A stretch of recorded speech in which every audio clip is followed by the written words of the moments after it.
বাংলাদেশের সাথে ওয়েস্ট ইন্ডিজের প্রথম টি-20 আর কিছুক্ষণ পর আপনারা সবাই জানেন যে সবশেষ 4টা বায়োলেটারাল সিরিজ হোমে অ্যাওয়েতে বাংলাদেশ জয় পেয়েছে।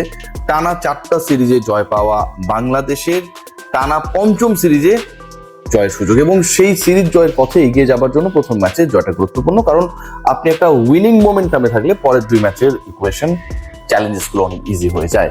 বাংলাদেশ দলে 11 নিয়ে ডিসকাশন করতে চাই, যেমনটা ট্যাগলাইনে দেখছেন, এবং এই 11 যথেষ্ট ধরনের কনফিউশনস রয়েছে, কারণ সিন্ডিকেটের ভেতরের কিছু ক্রিকেটারকে বা 1-2 ক্রিকেটারকে যেভাবেই হোক 11-এ অ্যাকোমোডেট করার জন্য ম্যানেজমেন্টের যে নগ্ন চেষ্টা, কদর্য রূপ, সেটা দলের বাকি সদস্যদের মধ্যে, স্কোয়াডটা তো 16 সদস্যের, সেখানটা একটা অসন্তুষ্টির জায়গা তৈরি করেছে।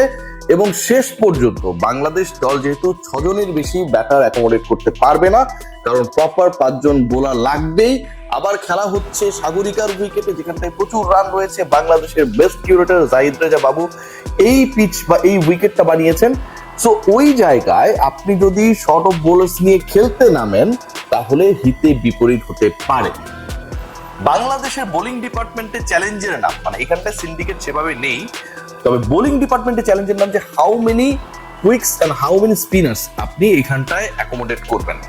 বাংলাদেশ কি 2 পেসার 3 স্পিনারে যাবে, নাকি বাংলাদেশ 2 স্পিনার 3 পেসারে যাবে? সাম্প্রতিক সময় যদি বাংলাদেশের টি-20তে স্পিনারদের পারফরমেন্স আপনি বিবেচনা করেন, নাসুম আহমেদ, শাক মেহেদি এবং রিশাদ হোসেন, এই 3 জনের কাউকেই 11-এর বাইরে রাখাটা খুব একটা সহজ না, এবং সেটা সহজ হওয়ার কোনো কারণ নেই ফর দেয়ার পারফরমেন্সেস। শর্টের ভার্সনে এই 3 জন যে অসাধারণ পারফরমেন্স করেছে গেল কয়েকটা সিরিজে, সেখান থেকে এদের যে কাউকে বাদ দেয়াটা, ইভেন ধরেন আপনি 2 জনকে খেলাবেন, এই 3-এর মধ্যে কাকে বাদ দিবেন সেই সিদ্ধান্ত নেওয়াটা আমার কাছে মনে হয়েছে যথেষ্ট কঠিন হতে যাচ্ছে। একই সাথে 3 জন পেসার যদি বাংলাদেশ খেলানোর পরিকল্পনা করে, সেই 3 জন কারা হবে সেই সিদ্ধান্তটা কিন্তু কোয়াইট ডিফিকাল্ট। তবে বাংলাদেশ দলের ওই যে বললাম যে মারপ্যাচ চলছে, সিন্ডিকেটবাজি চলছে ব্যাটিং ডিপার্টমেন্টে, ওটা কারণ বোলিং ডিপার্টমেন্টে এই ধরনের ঘটনাগুলো ঘটছে না। বোলিং কোচের দায়িত্বে যে 2 জন রয়েছেন, শন টেইট রয়েছেন, মুস্তাক আহমেদ রয়েছেন, তাদের মধ্যে আসলে এই ব্যাপারগুলো কম কাজ করে, তারা আসলেই ডেলিভার করছেন। ইনফ্যাক্ট বাংলাদেশের বোলিং ডিপার্টমেন্টের জন্যই কিন্তু এই গত 4টা সিরিজে জয় পেয়েছে। হোয়াট অ্যাবাউট দ্য 11 এবং টপ 6 ব্যাটিং লাইন আপে আসলে কারা থাকছে সেই আলোচনায় যদি যাই, শুরুটা নিয়ে যথেষ্ট কনফিউশন রয়েছে। আপনি খেয়াল করে দেখেন যে সাইফ হাসান, তিনি সব পজিশনেই বাংলাদেশ তাকে খেলিয়েছে, এবং বিভিন্ন পজিশনে ঘুরিয়ে ফিরিয়ে খেলানো সাইফ হাসান প্রত্যেকটা পজিশনে ক্লিক করেছেন। এখন সাইফ হাসানকে আপনি 4-এ ক্লিক করাতে চান, 3-এ ক্লিক করাতে চান, নাকি ওপেনিং এ ক্লিক করাতে চান, this is going to be a very important question. সাইফকে যদি আপনি 4-এ খেলান, তার মানে আপনি পাওয়ার প্লেতে সাইফের সেই স্ট্রোক মেকিং অ্যাবিলিটিকে কাজে লাগাতে চান না। এটা কিন্তু খুবই গুরুত্বপূর্ণ প্রশ্ন। আর সাইফকে যদি আপনি ওপেনিং এ খেলাতে চান বা সেই পরিকল্পনাটা করেন, তাহলে ইমন এবং তামিমের মধ্যে থেকে একজনকে নিচে নামাতে হবে।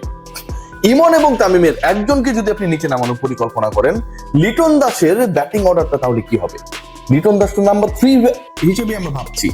ইমন তামিমেরও যদি একজন নেমে যায় এবং ইমন তামিমের একজন যদি ওপেনিং এ থাকেন, সাইফ যদি ওপেনিং এ গিয়ে পার্টনারশিপ করেন, তাহলে লিটন কুমার দাসের ব্যাটিং অর্ডার কি হবে? ইমন এবং তামিমের যিনি নিচে নেমে যাবেন তার ব্যাটিং অর্ডার কি হবে? মানে অনেকগুলো প্রশ্ন কিন্তু এখানটায় তৈরি হয়েছে। আমি ডেফিনেটলি চাই ইমন এবং তামিম দুজনই বাংলাদেশের যে সেটআপ 11 সেটআপ সেখানটায় থাকুক, কিন্তু একই সাথে আই এম বিট কনফিউজড। আপনি একটু চিন্তা করে দেখেন যে আমি সাইফকে দিয়ে টপ 6 মানে প্রথম 6 ওভার, শুরু 6 ওভার, গুরুত্বপূর্ণ 6 ওভার কাজে লাগাবো, নাকি সাইফকে আমি নাম্বার 4-এ খেলাবো? এটা কিন্তু একটা মানে একটা পাজলিং সিচুয়েশন ক্রিয়েট করেছে যে আপনি সাইফকে কোথায় খেলাতে চান। সাইফ যেভাবে স্ট্রোক মেক করতে পারে, যেভাবে অ্যাটাকিং ক্রিকেট খেলতে পারে, লাস্ট ম্যাচেও আমরা দেখেছি যে তিনি যেভাবে ওয়েস্ট ইন্ডিজের বোলিং অ্যাটাকের বিপক্ষে অনেক বেশি সাকসেসফুল ছিলেন, সেই জায়গা থেকে 80 রানস করেছিলেন, সেই জায়গা থেকে আপনি সাইফকে কোথায় খেলাতেন, দ্যাট ইজ দ্য কোয়েশ্চেন। এবং সবশেষ সিরিজে ওপেনিং করে আসা, ওপেনে খেলে আসা একটা ছেলেকে আপনি নাম্বার 4-এ পরের সিরিজেই খেলাচ্ছেন, যদিও সেটা ডিফারেন্ট ফরম্যাট এবং সেই ফরম্যাটেও সে সাকসেসফুল, এটা একটা বড় প্রশ্ন।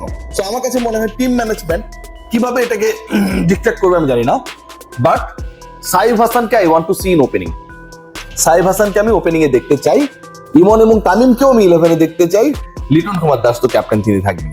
টপ 4 নিয়ে এখানটা আসলে ডিসকাশনটা শেষ হয়ে যায়, টপ 4 নিয়ে আর কোনো আলোচনার সুযোগ নেই।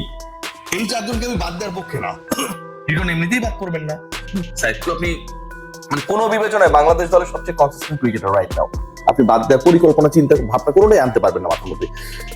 বাদ থেকে যে দুজন opener, definitely I want them there, কারণ বাংলাদেশকে এই উইকেটে স্ট্রোক মেক করতে পারে, ধরো তক্তা মারো প্যারেক টাইপের ব্যাটিং করতে পারে, you need those stroke makers.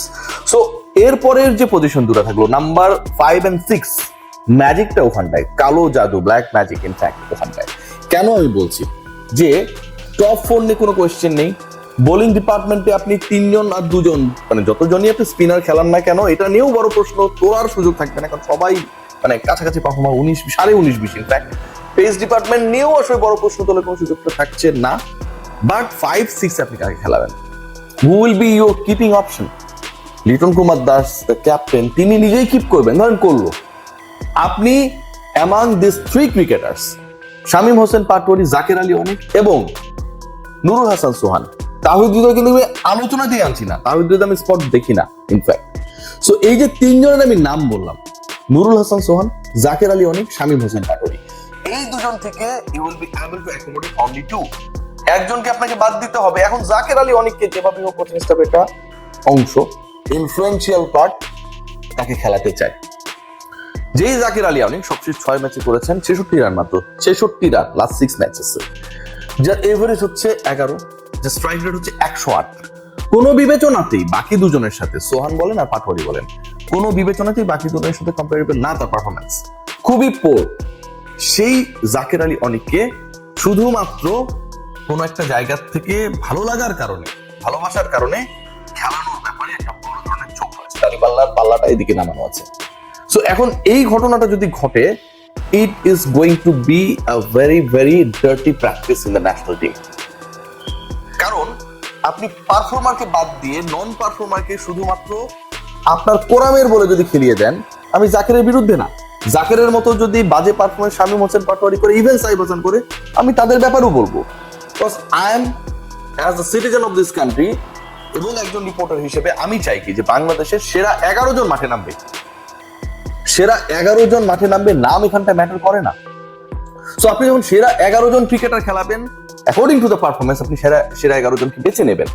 সেরা 11 জনকে বাঁচতে গিয়ে আপনি যদি 11 এভারেজের 108 স্ট্রাইক রেটের 6 ম্যাচে 66 করা, 6 ম্যাচে 4টা সিঙ্গেল ডিজিট আউট হয়ে যাওয়া একজনকে 11-এ, বাংলাদেশের 11-এ যদি সুযোগ করে দেন, এটা আমার কাছে মনে হয় কোনোভাবে অ্যাকসেপ্টেবল না। So I want to see there Shamim Hossain Patwari and Nurul Hasan Sohan. Top 6টা আমার অনেকটা এরকমই, যে আমি আসলে ওপেনিংটা কে করছে না করছে সেই হিসাবটা আমি করতে চাই না এই মুহূর্তে। বাট তামিম, ইমন, সাইদ, লিটন এবং শামীম, সোহান, এই যে 6টা নাম বললাম, এর বাইরে 5 জন বোলার খেলবে, আপনারা সবাই জানেন। এই 5 জন বোলারকে নিয়ে কারো কোনো প্রশ্ন তোলার সুযোগ নেই। বাট বাংলাদেশ দল যেভাবে প্ল্যান করছে, বাংলাদেশ দলের ইনসাইডে যে ধরনের সিন্ডিকেট বাজি চলছে, আমার কাছে মনে হয় ইন্টারফেয়ার করে হলেও প্রেসিডেন্ট তার নির্বাহী ক্ষমতা বলে এখানটায় যেন ফেয়ার ক্রিকেট হয়, ফেয়ার সিলেকশন হয়, সেটাকে এনশিওর করতে হবে।